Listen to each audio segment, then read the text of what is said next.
Margaret and H.A. Ray's Curious George Goes Camping. Margaret and H.A. Ray's Curious George Goes Camping, illustrated in the style of H.A. Ray by Vipa Interactive. This is George. He was a good little monkey and always very curious. This weekend, George and his friend, the man with the yellow hat, had special plans. They were going camping. At the campsite, the man with the yellow hat unpacked their gear while George looked at all the tents. He saw tents for big families and one just the right size for a puppy. There were even tents on wheels. "Would you like to help me put up our tent, George?" the man asked. George was happy to help. It would not be hard to set up a tent, he thought. But it wasn't easy. "George, why don't you fill our bucket up at the water pump?" he suggested.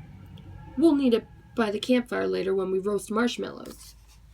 Marshmallows. George loved marshmallows. He couldn't wait to try them roasted. "Now don't wander off and get into trouble," the man warned. But George did not hear him. He was already gone. At the water pump, George worked the handle up and down. Soon his bucket was full. On the way back down the trail, he saw a family packing up. George watched a girl pour her bucket of water on a campfire. The fire sizzled out. George thought that looked like fun. He poured his bucket of water on the next campfire. "Hey!" yelled a camper. "We weren't finished with that yet." The camper began to chase George. But George didn't mean to cause any trouble. Now he only wanted to hide. He ran fast into the forest as fast as he could, but the camper's footsteps followed close behind. George ran faster and faster. The footsteps came closer and closer until suddenly they were passing George. Why, it was not the camper chasing George now. It was a deer. What fun to run with a deer. Forgetting all about the camper and the marshmallows, George ran after the deer. But a little monkey cannot run as fast as a deer in the woods. Before long, George was lost and all alone. He felt tired and stopped to rest. At first he was worried. He was very far from camp, but there were lots of other animals to keep him company. He saw a lizard sunning on a rock and a squirrel chattering in a tree. Then he saw the tail of a black and white kitty peeking out from under a bush.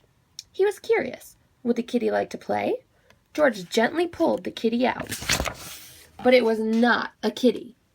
It was a skunk, and it was scared. The kitty lifted its tail and sprayed. Phew! The spray smelled awful. The animals tried to get away. George wanted to get away too, but he could not. The smell was all over him. How would he ever get rid of this awful smell, he wondered. Too bad he could not take a bath in the woods. Then George had an idea. He could wash the smell off in the creek. George jumped into the cold water. He splashed and scrubbed, but he was still smelly, and now he was wet too. But what could he do?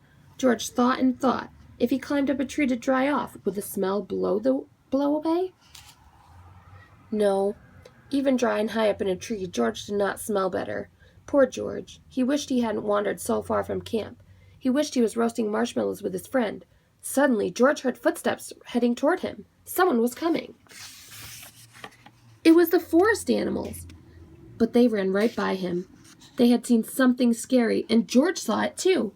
It was a fire. George had gotten into trouble for putting out one fire, but this fire wasn't in the campground. This was an emergency. Quickly, George climbed down the tree and grabbed his bucket. He scooped it full of water in the creek. Then, being careful not to spill, he climbed back up and swung from branch to branch through the trees. When George got close enough to the fire, he reached down and poured the water on the flames. Out went the fire with a big hiss.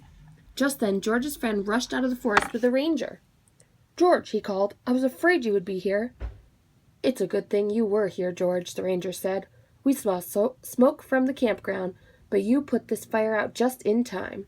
George was glad to help, and the man with the yellow hat was glad to see that George was safe. But he had a funny look on his face. "George," he asked, "what is that smell?" Back at the campsite, George's friend helped him get rid of the awful smell. After a strange bath in tomato juice, George smelled fine. Then the man with the yellow hat invited the ranger to cook dinner with them over their own small campfire.